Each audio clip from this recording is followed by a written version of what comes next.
Pay attention to this patio security camera footage. On December 3rd, 2023, Lakewood, New Jersey. A residential CCTV mounted on the back porch captures exactly 22 seconds. You see an elderly white man, 85 years old, silver hair, sitting in a wheelchair. A black woman wearing a hijab and navy blue scrubs stands behind him, her hand on his shoulder. She's smiling. He's looking up at her. She says something. He laughs, the kind of laugh that shows he hasn't laughed in years. She pushes the wheelchair forward and they disappear around the corner of the house. This is the last peaceful moment before everything explodes. 6 weeks later, January 15th, 2024, 9:47 a.m. Harold Michaels dies in his sleep, natural causes, age 85. 9 hours later, his daughter Margaret discovers her father changed his will 11 months earlier, leaving his $1.8 million estate to Amina Hassan, the immigrant caregiver from Somalia who'd only known him for 18 months. 36 hours later, Margaret files an emergency lawsuit to freeze the estate, claiming elder abuse, undue influence, and fraud. Harold's children say you manipulated their father, that you isolated him from his family. What do you say to that? How can I isolate someone who was already alone? Mr. Harold called his... This isn't a story about love. This isn't a story about gratitude. This is a story about an 85-year-old veteran who spent 3 years begging his family to visit, a 42-year-old refugee who showed him kindness when no one else would, and a legal system that punished her for it. March 2019. The veteran who became invisible, Harold Michaels, 82 years old, Marine Corps veteran, Korean War. His wife Ruth dies of cancer after 54 years of marriage. Harold has 2 children. Daughter Margaret, 58, lives in Boston. Son David, 55, lives in California. Both have families, careers, busy lives. The first 3 months after Ruth dies, they call. They visit on weekends. They say, "Dad, you're not alone." But by month 6, the calls slow. By month 9, the visits stop. By year 2, Harold spends Thanksgiving staring at a frozen dinner while his phone sits silent on the counter. Investigators later pull Harold's phone records. In 2021, Margaret called him 4 times. David called him twice. On Christmas Day, 2021, Harold called both his children. Neither answered. Harold keeps a journal. November 18th, 2021. I raised them. I paid for their weddings, their colleges, their first houses. Now I can't even get a phone call back. I'm not sick enough to matter. July 2022. The caregiver from 8,000 miles away. Harold falls in his kitchen. He breaks his hip. Surgery, physical therapy, wheelchair bound for 6 months. The hospital recommends a home health aide. Margaret reluctantly agrees and hires through Compassion Care Home Services, an agency specializing in immigrant caregivers. They send Amina Hassan, 41 years old, originally from Mogadishu, Somalia. She escaped civil war in 2015, arrived in the USF as a refugee in 2017, put herself through nursing assistant certification while working night shifts at a warehouse. She has 3 kids, ages 8, 11, and 14, and sends half her paycheck back to Somalia to support her mother and 2 sisters still living in a refugee camp. Amina arrives at Harold's house on July 18th, 2022. He's sitting in his wheelchair by the window, staring at nothing. He doesn't look up. He's done with people. Amina asks one question. "Mr. Harold, when was the last time someone cooked you a real meal?" Harold turns. Someone's asking about him, not just his medication schedule. He says, "My wife made meatloaf every Sunday, but that was 3 years ago." 2 days later, Amina brings ingredients. She makes meatloaf using her grandmother's Somali spice blend, cumin, cardamom, coriander. It's different from Ruth's recipe, but when Harold tastes it, he cries. It's the first time he's felt alive since his wife died. August 2022, June 2023, the bond. Over the next 11 months, Amina does more than caregiving. She learns Harold served in Korea and brings library books about the war so they can read together. Discovers he loves old westerns and sets up movie nights with John Wayne films. Notices he stopped going to church and arranges wheelchair-accessible transportation every Sunday. Realizes he hasn't left the house in 2 years and takes him to the park, the diner, the Veterans Hall, places where people see him as a person, not a burden. Harold starts smiling, talking, hoping. One evening in March 2023, Harold asks, "Amina, why do you care so much? You're paid to check my vitals and cook meals. You don't have to do all this." Amina looks at him. "Mr. Harold, in Somalia, we say, a person is a person through other people. You remind me of my father. He died in the war. I couldn't save him, but I can take care of you." That's when Harold realizes this woman from a country 8,000 miles away treats him better than his own children. Harold calls his estate attorney, Richard Brennan, for a private meeting. He's changing his will. The old will, 2019. Margaret, $900,000. $900,000. Amina Hassan, $0. The new will, the 15th of June 2023. $100,000. College fund for her kids. $100,000. College fund for his kids. $1.6 million, plus the house, plus all personal property. Harold includes one clause. "My children have abandoned me for 3 years. Amina Hassan has given me dignity, companionship, and love when my own family gave me nothing." This is not manipulation. This is gratitude. Harold signs the will on June 15th, 2023, videotaped, witnessed by 2 neutral parties. The attorney asks Harold directly on camera, "Attorney, Mr. Michaels, do you understand what you're signing?" "I'm 85, not senile. I know exactly what I'm doing." "Attorney, has anyone pressured you to make these changes?" "The only pressure I feel is from my kids, to die quickly so they can cash in." The will is filed, legally airtight. June 16, 2023. The leak. What Harold doesn't know. Richard Brennan's paralegal, Sarah, is Margaret's former college roommate. Sarah calls Margaret that evening. "Your father just changed his will. He's leaving almost everything to the caregiver. You need to act fast." Margaret immediately calls David. That night, they conference call from Boston and California. She manipulated him. This is textbook elder abuse. Can we challenge it? We can try. But we need to prove she isolated him, coerced him, or that he wasn't mentally competent. Was he? Does it matter? She's a refugee. We're his blood. A jury will side with us. July-December 2023. The surveillance. Margaret and David hire a private investigator to document Amina's interactions with Harold. They're looking for evidence of isolation, blocking family contact, financial manipulation, Amina asking for money, inappropriate behavior, romantic relationship. The investigator watches for 6 months. He finds Amina works 10-hour days, 6 days a week. She never asks Harold for money. She encourages him to call his children. Harold refuses because they never call back. The only inappropriate thing, Amina and Harold laugh together a lot. The investigator's final report, no evidence of manipulation. Subject appears to genuinely care for the patient. Margaret's response, "Then we'll make the evidence." January 15, 2024, 9:47 a.m.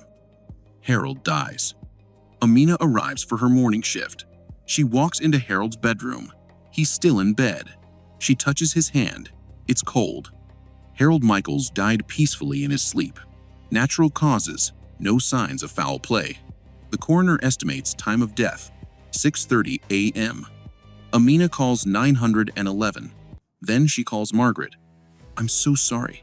Your father passed away this morning." Margaret's first question isn't, "How?" or "Was he in pain?" Her first question is, "Who else have you called? Have you contacted the attorney?" Amina confused. "No, I called you first. Don't touch anything in that house. Don't take anything. I'm flying in tonight." Amina thinks it's grief. It's not. It's strategy. January 17, 2024. The lawsuit. 48 hours after Harold's death. Margaret and David file an emergency petition in New Jersey Superior Court. Claims: undue influence. Amina Hassan manipulated Harold Michaels into changing his will. Elder abuse. Amina isolated Harold from his family. Fraud. Amina presented herself as a friend, but was motivated by financial gain. Lack of capacity. Harold was suffering from undiagnosed dementia.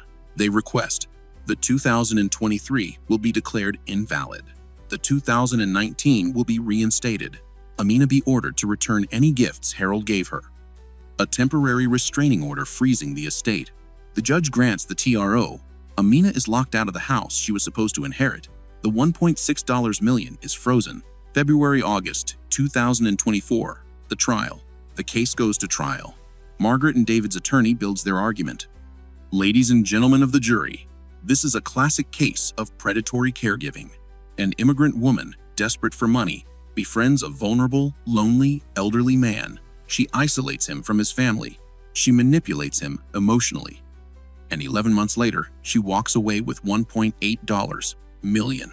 Money that should go to his children, his blood, the people who knew him for 85 years, not 18 months, AM. They present. Timeline. Amina hired July 2022. Will changed June 2023, only 11 months. Financial desperation. Amina sends money to Somalia, has 3 kids, motive for gain. Isolation claims. Harold stopped calling his kids after Amina arrived. Implied causation. Amina's defense. Amina's court-appointed attorney, she can't afford a private lawyer, presents. 1. Phone records. Margaret called Harold 4 times in 2021 before Amina was hired. David called Harold 2 times in 2021 before Amina was hired. Harold called both children on Christmas 2021. Neither answered. Amina didn't isolate Harold. His family abandoned him years before she arrived. 2. Medical records. Harold's doctor evaluated him in May 2023, month before changing the will. Diagnosis. Patient is sharp, articulate, shows no signs of dementia or cognitive decline. The doctor's note. Mr. Michaels is more mentally sound than most 50-year-olds I treat. 3. The video. Harold's will signing was videotaped. The attorney asks Harold directly if he's been pressured. Harold responds, "The only pressure I feel is from my kids, to die quickly so they can cash in." 4. Harold's journal. The defense subpoenas Harold's personal journal. Entry from November 2002, 5 months after changing will. Amina is the daughter I wish I had. Margaret and David only call when they need something. Amina calls to check if I've eaten. That's the difference. The moment that changes everything. On day 11 of the trial, the defense calls Harold's pastor, Reverend Thomas McKinley, to the stand. Defense attorney. Reverend, did you know Harold Michaels? For 40 years, he was a pillar of our church. Defense. When did you last see him before he died? December 2023. I visited him at home. Did he? Did he mention his family? Yes. He said his children hadn't visited in over 2 years. He said he called them on Thanksgiving 2023, and neither answered. Defense. Did he mention Amina? He said, "Pastor, God sent me an angel. She's from Somalia. She prays 5 times a day to Allah, and I pray to Jesus. But somehow, we understand each other. She makes me feel human again." Defense. Did Harold seem manipulated or coerced? No, he seemed happy. For the first time since Ruth died. The courtroom goes silent. August 22, 2024. The verdict. The jury deliberates for 6 hours. Verdict. Undue influence. Not proven. Elder abuse. Not proven. Fraud. Not proven. Lack of capacity. Not proven. The 2023 will stands. Amina Hassan inherits $1.6 million plus the house. Margaret and David are ordered to pay Amina's legal fees, $87,000. But here's what actually happened. Amina never got the money. Margaret and David immediately appealed. The appeal process takes 18 months. During that time, the estate remains frozen. Amina can't access the house. Amina can't work as a caregiver. Her reputation is destroyed by the lawsuit. Amina burns through her savings paying rent. In March 2025, Amina's attorney recommends she settle. If we go to appeals court and lose, you could be forced to return everything and pay their legal fees, $200,000. You'll be financially ruined. The settlement March 2025. Margaret and David receive $800,000 each, $1.6 million total. Receives $200,000 after legal fees. She nets $115,000. The house, sold, proceeds split between Margaret and David. Amina cared for Harold for 18 months. She gave him dignity when his family gave him nothing. Harold tried to repay her with his estate. His family made sure she never got it. Why this case should terrify you? Here's the legal reality. In 47 U.S. states, there are laws that presume undue influence when a caregiver receives a large inheritance, even if the person was mentally competent, even if the gift was voluntary. California's law is the most extreme. Any bequest to a caregiver is presumed fraudulent if it exceeds $5,000. That means it doesn't matter if Harold was sharp as a tack. It doesn't matter if he was abandoned by his family. It doesn't matter if Amina never asked for a cent. The moment Harold left her more than $5,000, the law assumed she manipulated him, and Amina had to prove she didn't. An almost impossible burden. The questions that remain: was Harold mentally competent? Yes. Every medical evaluation, every videotape, every witness confirmed it. Did Amina manipulate him? The jury said no, but the legal system punished her anyway. So why did she lose? Because the law doesn't protect compassion, it protects bloodlines. The warning for caregivers: if you work in home care, listen carefully. Never accept gifts over $20. Even if your patient insists, even if they're competent, the law will use it against you. Never be named in a will. If your patient wants to leave you something, tell them to set up a separate trust or give gifts while they're alive. Document everything. Every family interaction, every phone call you encourage, every time the patient mentions their kids didn't visit. Encourage family involvement, even if the family is terrible, because when that patient dies, that family will blame you for the estrangement. Number 5, get it in writing. If a patient promises you their house, get a legally binding contract before they die. Verbal promises mean nothing. Epilogue. Where are they now? Margaret and David walked away with $800,000 each. They haven't spoken to each other since the settlement. Money destroys families. Amina Hassan used her $115,000 to move her family to Minnesota, where she works at a refugee resettlement center. She'll never work as a private caregiver again. Her name is permanently associated with the lawsuit. Harold's house sold for $450,000. The new owners have no idea a veteran died there, alone, hoping his last act of kindness would matter. Harold's journal, the final entry, written 2 weeks before he died. I don't have much time left. Margaret and David will fight the will. I know they will, but I don't care. For 18 months, Amina treated me like I mattered. That's worth more than any inheritance. I hope she wins. I hope my kids lose. And I hope they spend the rest of their lives knowing they valued money more than their father. Harold died on January 15th, 2024.